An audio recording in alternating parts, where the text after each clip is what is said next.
नमस्कार सर्वांचं परत एकदा सवेरा लाईव्ह इंडिया न्यूज चॅनलमध्ये हार्दिक स्वागत। पिंपळनेरमध्ये प्रस्तुतीनंतर महिलेचा मृत्यू, डॉक्टरांना अटक करा, तोपर्यंत मृतदेह ताब्यात घेणार नाही, संतप्त नातेवाईकांचा इशारा।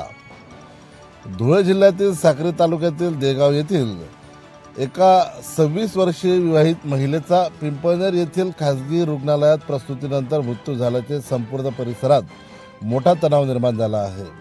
मिळालेल्या माहितीनुसार सौ पूनम सोनू आहिरे या तिसऱ्या प्रस्तुतीसाठी पिंपळनेर येथे तावडे हॉस्पिटलमध्ये दाखल झाल्या होत्या। नातेवाईकांच्या म्हणण्यानुसार प्रस्तुतीसाठी सुमारे 20,000 रुपये शुल्क घेण्यात आले। मात्र प्रस्तुतीनंतर सायंकाळी 4:30 वाजेच्या सुमारास महिलेचा मृत्यू झाला। मयत महिलेच्या नातेवाईकांचा आरोप आहे की महिलेची प्रकृती गंभीर असल्याचे सांगून तिला धुळे येथे हलवण्याचा सल्ला देण्यात आला आणि त्यानंतर संबंधित डॉक्टर रुग्णालयातून निघून गेले। या घटनेनंतर संतप्त नातेवाईक आणि नागरिकांनी पिंपळनेर बसस्थानक परिसरात रस्ता रोको आंदोलन सुरू केले। आंदोलनादरम्यान वातावरण अधिकच तापले आणि काही नागरिकांनी रुग्णालयावर दगडफेक केल्याची माहिती समोर आली। त्यानंतर परिस्थिती नियंत्रणात आणण्यासाठी पोलिसांना हस्तक्षेप करावा लागला। यानंतर संतप्त नागरिकांनी थेट पिंपळनेर पोलीस ठाण्यावर मोर्चा काढत डॉक्टरांवर गुन्हा दाखल करून तात्काळ अटक करा, अन्यथा मृतदेह ताब्यात घेणार नाही असा ठाम पवित्रा घेतला।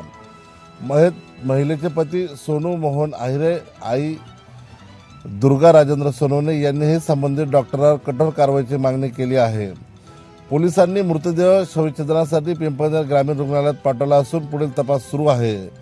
दरम्यान काही नागरिकांनी या रुग्णालयाबाबत यापूर्वी अशा प्रकारच्या घटना घडल्याचा आरोप केला आहे, मात्र या आरोपाची अधिकृत पुष्टी झालेली नाही। या प्रकरणी संबंधित डॉक्टर किंवा रुग्णालयाची अधिकृत भूमिका अद्याप समोर आली नसून पोलीस तपासानंतरच घटनेचे नेमके कारण स्पष्ट होणार आहे। ऍडमिट करा, तू काय सांगे म्हणे नॉर्मल होऊन जाईल, रक्त पण देऊन देणार म्हणे।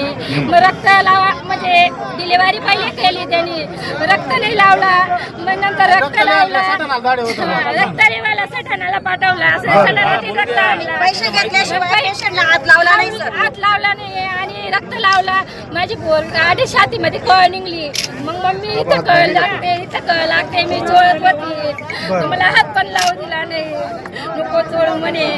मग मी काय सांगले, मग काय आहे काय नाही सगळ्या डॉक्टरला बोलवला त्याने, म्हणजे मेली तरी मला काय सांगितलं चांगले आहे, धुळेला जाया माझ्याकडे कोणीच नाही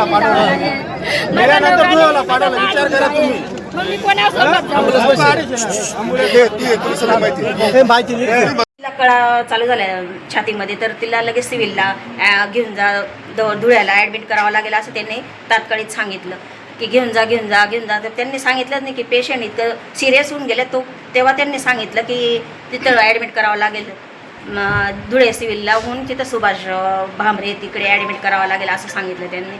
मग परत ते सांगायच्या ताई की आमच्या आशा वर्कर उद्या उमऱ्याच्या आशा वर्कर आल्याशिवाय आम्ही हलणार नाहीत। मग ते तरी पण ते तिथं डॉक्टरांकडे इकडे सिव्हिलला पाठवलं, त्यांनी तात्काळिक पाठवलं। तेव्हा मयत झाली होती का ताई? हो, मयत झाली होती, कन्फर्म मयत झाली होती ना? आणि तरी मयत झाल्यावर त्यांनी पाठवलं। तुम्ही तेवढ्यात आशा ते लगेच प्रसार होऊन गेले तिकडे, आम्हाला तिकडे सिव्हिलला जाऊ दिले, तेवढ्यात ते इकडे दवाखाना वगैरे लावून लगेच निघून गेले। डॉक्टर तावडे, तुमचं काम काय? आशा वर्कर म्हणून उमऱ्याला आहे सर, कार्यकर्ते। ही घटना किती वाजेला माहिती पडली? 4 वाजता डिलिव्हरी झाली सर। 4 वाजता डिलिव्हरी नंतर मग त्यांनी 4:30 पावणे 5ला त्यांनी ब्लडचं हे लावलं। ती जी मुलगी डेथ झाली तिच्यासोबत कोणी होतं का फॅमिलीवाले? हो, तिची आई, सासू होते, सासरे होते, पती होते। म्हणजे पेशंट मृत झाल्यानंतर सुद्धा त्यांनी तुम्हाला सांगितलं नाही की मृत नाही झाले? सांगितलं, त्यांनी नाही लपून ठेवलं? नाही सांगितलं नाही, की तिला धुळ्याला हलवावं लागेल म्हणे सिव्हिल मयत झाल्यानंतर सांगतात मला मी त्यांना